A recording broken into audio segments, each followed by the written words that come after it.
الملك أنت المستجار به، من ذا له لائذ بالباب ناداك، مسبح بك مملوء بحبك، مشغوف بقربك، مشغول بنجواك، راض بما أنت ترضى، ومتخذ إليك منك طريقا من عطاياك. يا مالك الملك. أقسم الله عز وجل في كتابه قسما عظيما لتأكيد خبر مخيف، وهو أن جميع الناس خاسرون وإلى النار صائرون إلا من آمن بالله عز وجل وعمل عملا صالحا وتواصى بالحق وتواصى بالصبر. فقال جل جلاله سبحانه وتعالى في القرآن: والعصر إن الإنسان لفي خسر إلا الذين آمنوا وعملوا الصالحات وتواصوا بالحق وتواصوا بالصبر. قال الإمام الشافعي رحمه الله: لو ما تدبر الناس إلا هذه السورة لكفتهم، فقد جمعت هذه السورة الدين كله. فأقسم الله بالعصر وهو الزمن، وفي قسمه سبحانه وتعالى بالعصر دليل على أن أثمن شيء في الحياة هو العمر.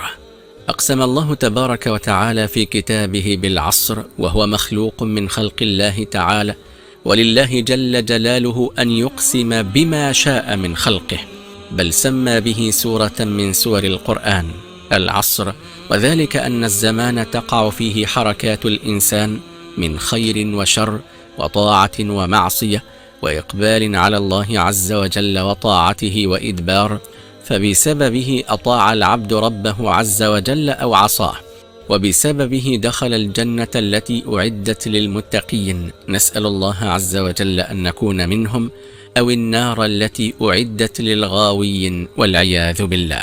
ولأن الزمان تقع فيه تصرفات الأحوال وتبدلاتها من ليل ونهار، قال الله تبارك وتعالى: وهو الذي جعل الليل والنهار خلفة لمن أراد أن يذكر أو أراد شكورا. فهو العبرة التي يجب أن يعتبر منها كل إنسان في كل وقت وزمان قبل أن يحين الأوان فيموت الإنسان.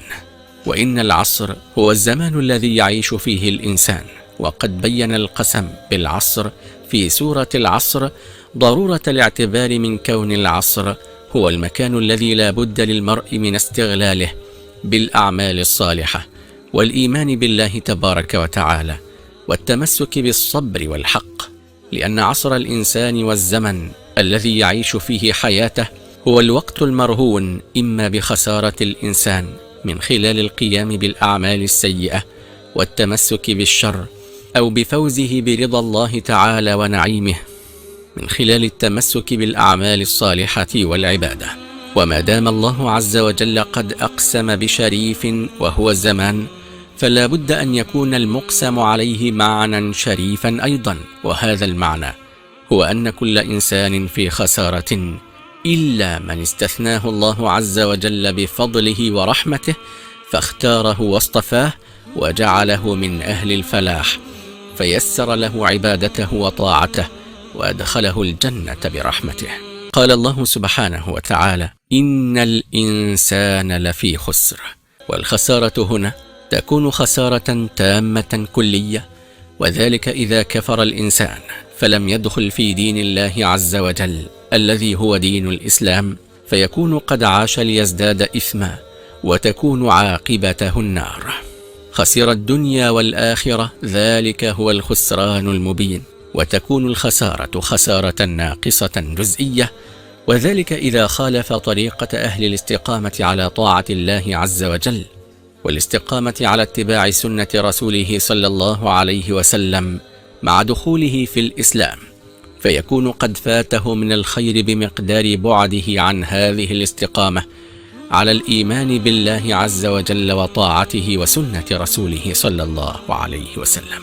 أما عباد الله عز وجل الناجون من هذا الخسران المبين، فهم من اتصفوا بأربع صفات: الإيمان بالله تعالى وملائكته ورسله وكتبه واليوم الآخر والقدر خيره وشره، والذي لا يتم إلا بالعلم ثم العمل الصالح. والتواصي بالحق الذي هو نفسه الإيمان، والتواصي بالطاعات والعمل الصالح والدعوة إليهما.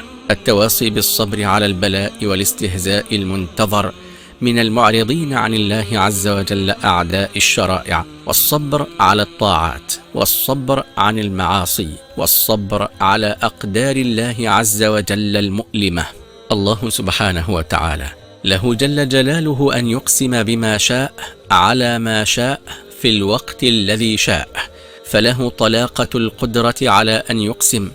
أما أنا وأنت من بني البشر من المخلوقات فليس لنا أن نقسم إلا بالله سبحانه وتعالى، فهو الخلاق وهو الملك وهو الآمر بالحق.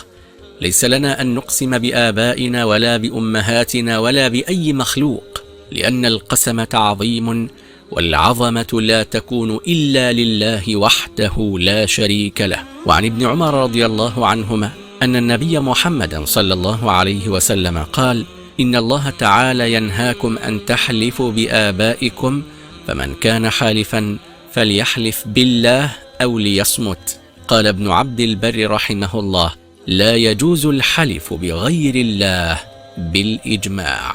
هذا والله تبارك وتعالى أعلى وأعلم، وصل اللهم وسلم وبارك على سيدنا محمد وعلى آله وصحبه أجمعين. دمتم في رعاية الله وأمنه، والسلام عليكم ورحمة الله وبركاته.